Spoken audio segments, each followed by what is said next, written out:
சென்னையில் இரவு முழுவதும் பெய்த கனமழை காரணமாக பெரம்பூர் சுரங்கப்பாதை முழுவதும் மழைநீர் தேங்கியுள்ளதால் வாகன ஓட்டிகள் கடும் அவதியடைந்துள்ளனர். இதுகுறித்த கூடுதல் தகவல்களுடன் எமது செய்தியாளர் ஸ்ரீ சந்தோஷ் நேரலையில் இணைகிறார். அவரிடம் விவரங்களை கேட்கலாம். ஸ்ரீ சந்தோஷ், தற்பொழுது பாலத்தின் அடியில் உள்ள மழைநீரை மாநகராட்சி அதிகாரிகள் அகற்ற என்ன மாதிரியான நடவடிக்கைகளை மேற்கொண்டிருக்கிறார்கள்? இது குறித்தான விவரங்கள்.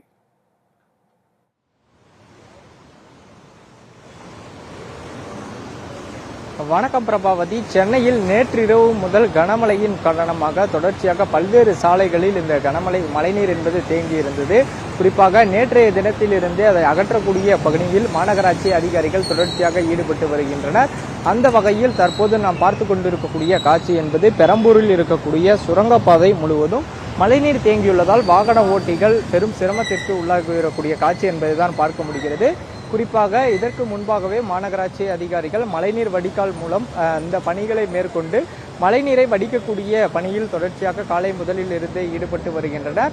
அந்த வகையில் 4 அடிக்கும் மேலாக மழைநீர் தேங்கியிருந்த நிலையில் தற்போது குறைந்திருக்கிறது. குறிப்பாக 1 அடிக்கும் கீழாக தான் இந்த மழைநீர் என்பது தேங்கி இருக்கிறது.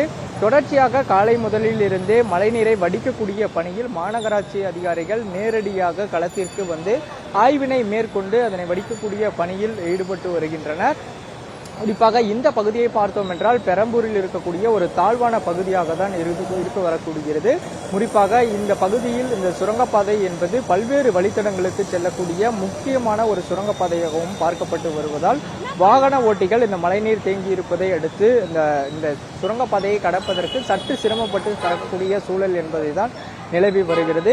அது மட்டுமல்லாமல் சென்னையில் நேற்று இரவு தொடர் கனமழையின் காரணமாக அதிகபட்சமாக வானகரம் மற்றும் அம்பத்தூரில் 13 சென்டிமீட்டர் மழைப்பொழிவு என்பது பதிவாகி இருக்கக்கூடிய நிலையில் அனைத்து பகுதிகளிலுமே மழைநீர் தேங்கி இருக்கக்கூடிய பகுதிகளில் சென்னையில் இருக்கக்கூடிய 20க்கும் மேற்பட்ட சுரங்கப்பாதைகளில் தேங்கி இருக்கக்கூடிய மழைநீரை நேற்று இரவு முழுவதுமே மாநகராட்சி அதிகாரிகள் அதனை வடிக்கக்கூடிய பணியில் ஈடுபட்டு வருகின்றனர்.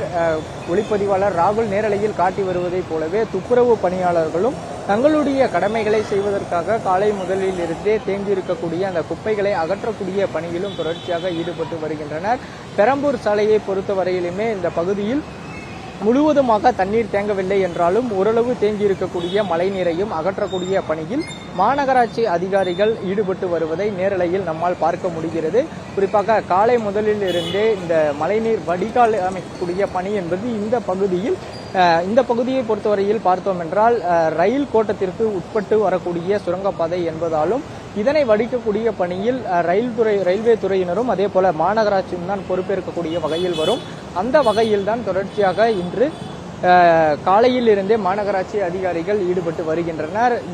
இன்னும் 3 மணி நேரத்திற்கு சென்னை உட்பட 4 மாவட்டங்களுக்கு மிதமான மழைக்கு வாய்ப்பு இருப்பதாக தகவல்களை தெரிவித்திருக்கிறது வானிலை ஆய்வு மையம். அந்த வகையில் சென்னை, திருவள்ளூர், காஞ்சிபுரம், செங்கல்பட்டு ஆகிய 4 மாவட்டங்களுக்கு அடுத்த 3 மணி நேரத்திற்கு மழை நீடிக்கும் என்றும் தகவல்களை தெரிவித்திருக்கின்றன. தமிழகத்தை பொறுத்தவரையிலுமே அடுத்த 2 நாட்களுக்கு ஒரு சில இடங்களில் மிதமான மழைக்கு வாய்ப்பு இருப்பதாகவும் வானிலை ஆய்வு மையம் தெரிவித்திருக்கிறது. சென்னையை பொறுத்தவரையிலுமே சாலைகளில் தேங்கி இருக்கக்கூடிய மழை நீரில் வாகன ஓட்டிகள் கவனமாக செல்ல வேண்டும் என்றும் தொடர்ச்சியாக அறிவுறுத்தப்படுகிறது. தற்போது நாம் இருக்கக்கூடிய இந்த பெரம்பூர் சுரங்கப்பாதையில் இந்த மழைநீரை வடிக்கக்கூடிய பணி என்பது தொடர்ச்சியாக ஈடுபட்டு வரக்கூடிய நிலையில் இன்னும் ஒரு சில மணித்துளிகளில் இந்த மழைநீர் முழுமையாக வடியக்கூடும் என்றும் மாநகராட்சி அதிகாரிகள் தகவல் தெரிவித்திருப்பதும் குறிப்பிடத்தக்கது. பிரபாவதி, தகவல்களுக்கு நன்றி சந்தோஷ்.